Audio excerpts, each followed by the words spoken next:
This is Green Street, the Environmental Health Show, greenstreetnews.org, Patty and Doug Wood, and our worldwide network of experts here every week to help you navigate your way through this increasingly toxic world. Welcome back. Radiation is dangerous. Radiation from nuclear power plants is very dangerous. Despite the best efforts of engineers to design containment buildings, there's no way to completely control or contain a nuclear reaction 20 times more powerful than the bombs that obliterated Hiroshima and Nagasaki. Radiation is going to be released. So the question is, how much radiation is safe for humans? The answer is none. No amount of radiation is safe. But federal officials have established what they believe are exposure standards a human can tolerate, and those standards have been in place for many years. But now, with Donald Trump and an aggressive nuclear industry pushing for more nuclear power, efforts are underway to loosen those standards and allow greater human exposure to radiation from nuclear power plants. What could possibly be wrong with that? Nuclear power plants are inherently dangerous. There's no way around it. Controlled nuclear reactions produce radiation, and that radiation has to go somewhere. The radioactive waste problem has never been solved because there is no good solution. But these power plants also emit radiation into the air and the water. How much radiation do power plants actually emit, and how much is safe for humans to be exposed to? Understandably, federal limits have been strict about the public's exposure to radiation. But that means increased costs for nuclear power plant operators. Suppose those exposure standards weren't quite as strict. That would save the nuclear industry billions in construction costs and speed up the deployment of new nuclear power plants all over the country. Well, the Nuclear Regulatory Commission is now proposing to do exactly that. Lower the standards and allow humans to be exposed to more radiation than in the past. Cindy Folkers is the radiation and health hazard specialist at the nonprofit Beyond Nuclear, and Patty and I had a chance to speak with her earlier this week about the proposed new federal guidelines. We asked Cindy first to tell us a little bit more about Beyond Nuclear and exactly what the federal government is planning to do. Here's our conversation with Cindy Folkers. Beyond Nuclear was formed in 2007, and we were formed to connect the nuclear power and nuclear weapons industries in the public's mind. So we talk about the connection between nuclear power and nuclear weapons, the industrial processing, the disposal of waste, the radioactive pollution. And we want to educate people and activate people to move us to a world beyond nuclear. And what that means is we need a world free from nuclear power and nuclear weapons. Okay, so tell us a little bit about what's going on right now in the world of, nuclear radiation protection. Sure. So this is coming from an attempt for the NRC to follow through on an executive order that the president gave to weaken radiation standards so that we can expose people in the public and workers and medical professionals and people who care for patients more radiation exposure. And we are now part of something called the Coalition to Stop Radioactive Pollution. And the Coalition to Stop Radioactive Pollution was formed to address specifically the radioactive pollution issue, radiation exposure. And we have formed what's called the Protect Better campaign. So protectbetter.org is where you go for that information. Beyondnuclear.org is where you go for information about Beyond Nuclear specifically. And the Protect Better campaign is a project of the coalition. And the Protect Better campaign is specifically formed or was specifically formed to address the rulemaking issue for the radiation rulemaking that NRC has promulgated. And the deadline for comments for that is August 31st. The NRC being the Nuclear Regulatory Commission, which is kind of a front for the industry, would you say? More so now, if this rulemaking actually is approved. But yes, they've always been, they're supposed to be a watchdog for public health and for nuclear power to prevent nuclear power from harming public health. But in reality, they've never quite been that.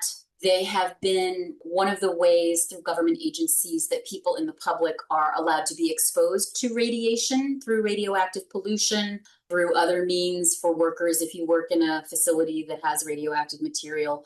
Because we do know, and the NRC bases its radiation regulations on something called the linear no threshold.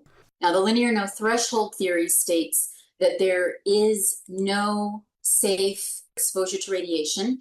And the reason that they state it that way is because there isn't. And science has shown that there isn't. And science continues to show that there isn't. It seems like the American people maybe have had a little bit of amnesia when it comes to radiation exposure, because I remember a few years ago when I was younger, everybody understood that exposure to radiation was, especially from nuclear power, was something that was really dangerous and, we didn't want to have anything to do with. Now it seems like the public is more accepting. Why is that? I think there could be a number of reasons for it. I think the first reason is that they spend a lot of money telling people their side of things, and their side of things isn't really backed by science, whereas our side of things is. But I do think it's money. I think that industry has access to government that regular people don't have. Regular people have everyday lives. They have to focus in on what's going on in their personal lives and their family lives. They often will have full-time jobs or maybe more than one. And so it makes it really hard to engage with people who have more time, industry in this instance, more money, more resources, and the ears of politicians and the government. And honestly, that's what I think it is. And I think it's what I would call, it's been memory hold, which I think is a term from the book 1984. Mm-hmm. And it is true that this seems to be going on, and it's really been detrimental to trying to get the word out about just how dangerous small amounts of radiation are. So we learned it once, we somehow memory hold it and unlearned it, and we can learn it again. And that's why we're here. I also want to say that they have a great PR campaign going on about nuclear being green energy, right? As opposed to fossil fuel energy. And so people are just, that's an easy thing for people to understand, right? So it doesn't create, all these greenhouse gases, and it's green energy and it's clean. And we've come so far with all of this technology utilized in nuclear power plants, but none of that is true. That is absolutely correct. None of that's true. In fact, the operating reactors will often give off radioactive carbon dioxide, which a lot of people don't know about. Some of the waste facilities used to house their radioactive waste will also create radioactive carbon-14. So this is not a benign energy source. It's not nearly as much carbon dioxide as fossil fuels, which, by the way, are also radioactive, which they don't like to tell you. So as the radiation and health hazard specialist at Beyond Nuclear, that's my title, I sometimes will speak on the radioactivity coming off of fossil fuels because they are both radioactive, different isotopes, but still they impact the human body and they can destroy cells and they can rewrite your DNA in very, very bad ways that cause diseases. And as far as the climate change thing, well, just take a gander at Europe right now and how many reactors they've had to close or deal with in other ways because the water level isn't there, or the water is too hot, and it just the jellyfish swarms in France. I mean, it just keeps going and going and going. In a climate crisis world, nuclear reactors are not going to be your friend. When in Japan, the Fukushima meltdown occurred, and that was from a tsunami, it came into the coast from the ocean, right? What was still running? A wind farm off the coast. Right. I think it was like 80 kilometers or maybe it was miles off the coast. So what did the storm end up taking out? The reactors. What was working? Wind farm. Now, this is just to say that getting those reactors, which then had the meltdowns, operational again, not to mention all the ones that had to close in the wake of the Fukushima disaster, they take years to come back online, if ever.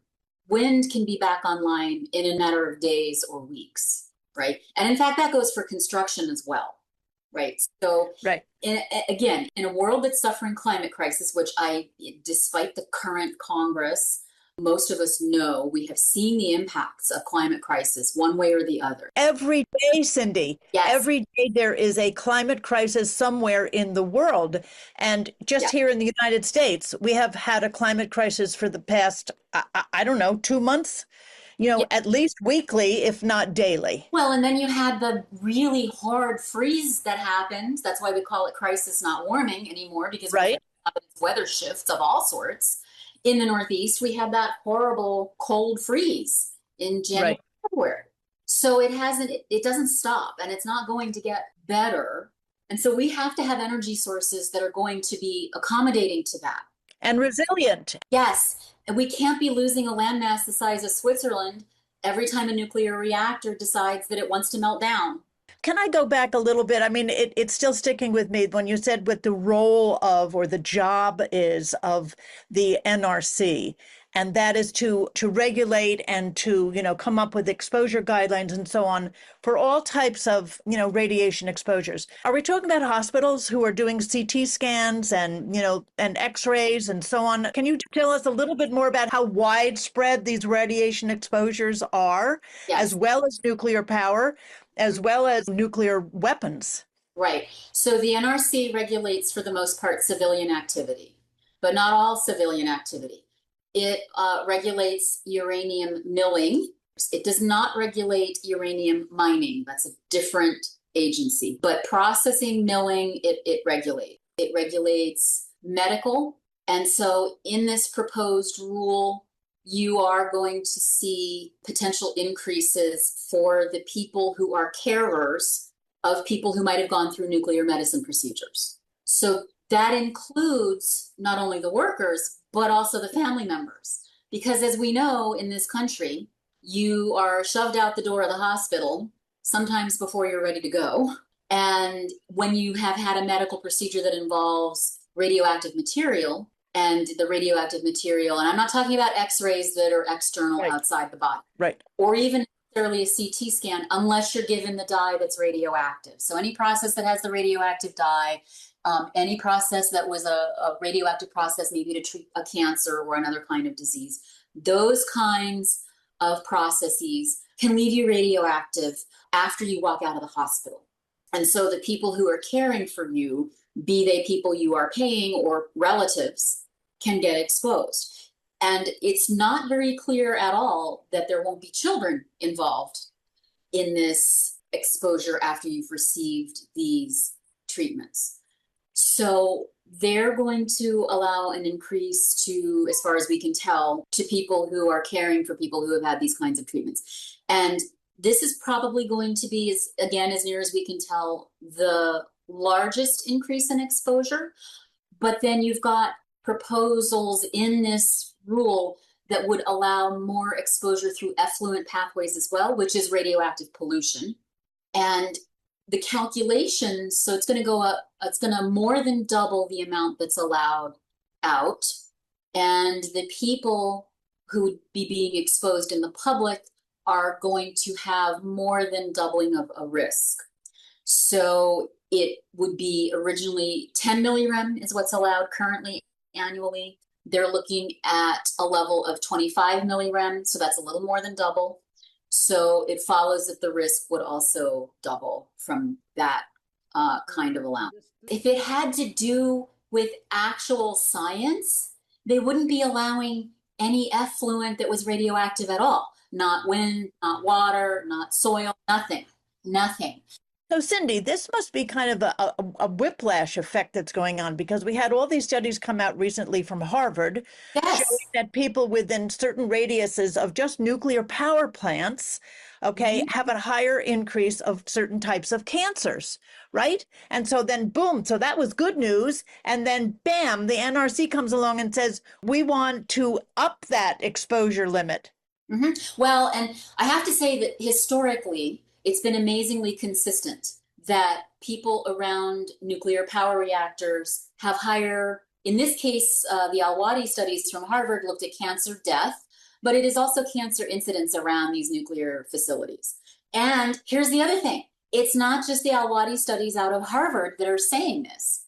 It is also now studies out of Korea, South Korea, that are also saying very much the same thing, almost exactly on par with what the Al-Wadi studies in Harvard are showing. So at the same time, you're right, absolutely, that we are having these studies showing this effect, these cancer incidences around nuclear power facilities, Mhm. we are also having the NRC say, well, maybe we don't need to follow this as closely. Maybe we can increase the risk a little bit, which isn't necessarily a little bit, because whatever they're doing now, whatever the NRC is doing now is clearly not enough. Because what the NRC is doing now is giving us increases of cancer around nuclear facilities. Now, the authors of these studies will say, well, we don't know if it's necessarily associated with radiation exposure, but these increases are around nuclear power reactors. We Yeah. need to, at the very least, ask the question, why is this happening around nuclear power facilities in the United States and now also Korea? Yeah. Because, I mean, it's not too far of a leap from there to radioactive effluent and radioactive pollution, right? But we still need to be asking the question. And the question then that from a research perspective, but then the question that I ask today is, why don't we already know this answer? Yeah. We've been messing around with these facilities for what now, 60 years?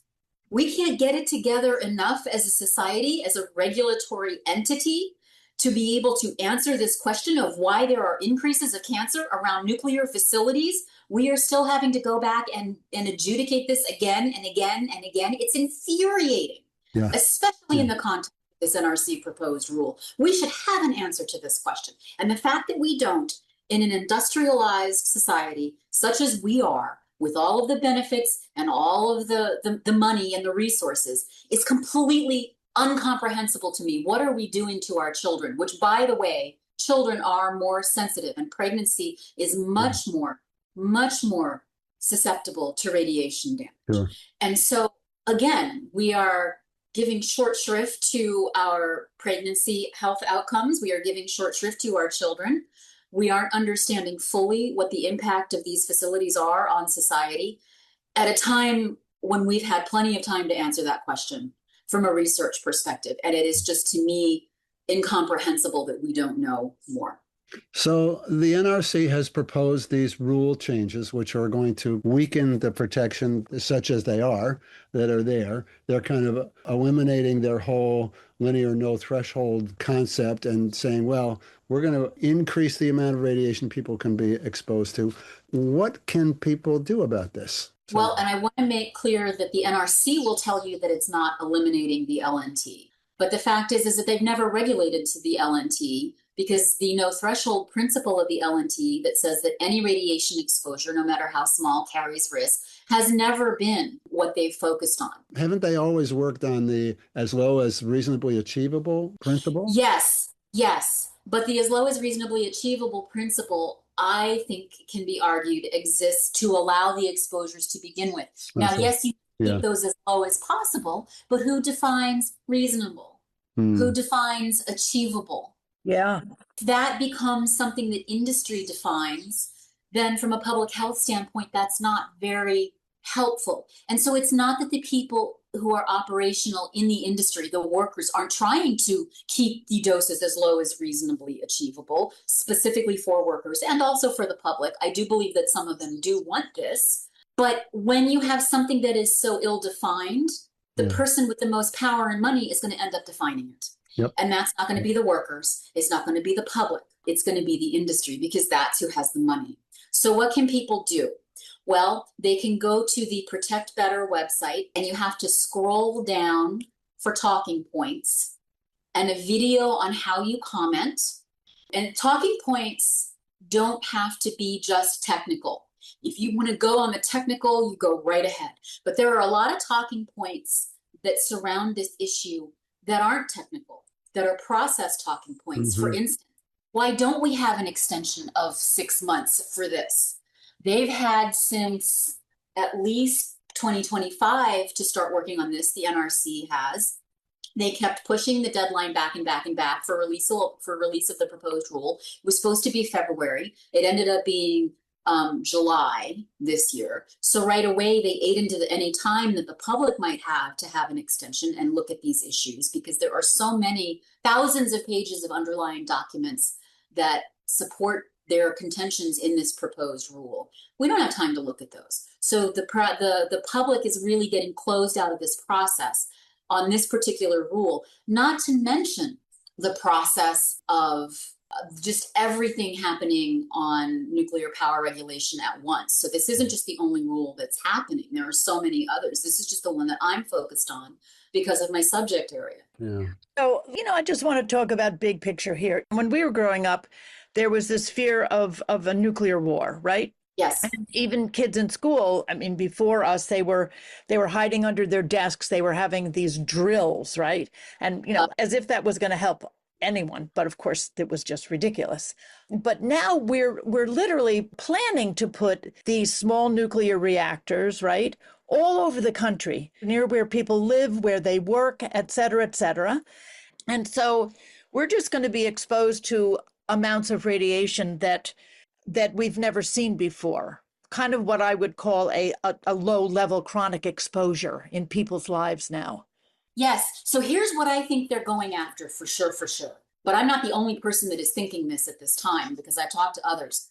I think that they want to be able to have private electricity generators anywhere that they want in this country, probably near AI data centers. This is a whole billionaire oligarch thing. They want to be able to power their own islands or power their own AI data centers for their own benefit primarily. This is not going to be a public utility in the sense of how we think of it. This is going to be utilities that are creating power for people who are off the grid and making millions of dollars. And so what NRC can claim is that, oh yes, we're regulating these facilities as well. Here's the regulations. But in reality, it's kind of just lip service, right? I think that that's actually where this whole thing is moving, is toward private power sources that are not public utilities, that are not beholden to the public because they don't serve the public, because the public doesn't get power from them. And instead, they're serving private facilities. And so the executive order was 14,300. The NRC rule is out now for comment, and comments are due by August 31st. So we really need people to comment on this rule. The comments can be technical, they can be your personal story, they can be process and how the process is bad, a whole bunch of things, but we need people to plug in. We have over 500 comments so far, but we need more. We need to flood them. And so we need people to go to the protectbetter.org website, and that's where you can find a video on how to submit your comments. And that's how you can where you can go to find some talking points to get those comments in. Cindy Folkers, radiation and health hazard specialist at the nonprofit Beyond Nuclear, on the web at beyondnuclear.org. To make your voice heard about the idea of lowering standards for human exposure to radiation, please comment on this website. It's www.protectbetter.org/NRC comments. That's going to do it for our show this week. Special thanks to Cindy Folkers and everyone at Beyond Nuclear for their great work on this issue, and to all of you who listen to and support this show. We are very appreciative. Patty and I will be back next week with another edition of Green Street. Thanks for listening.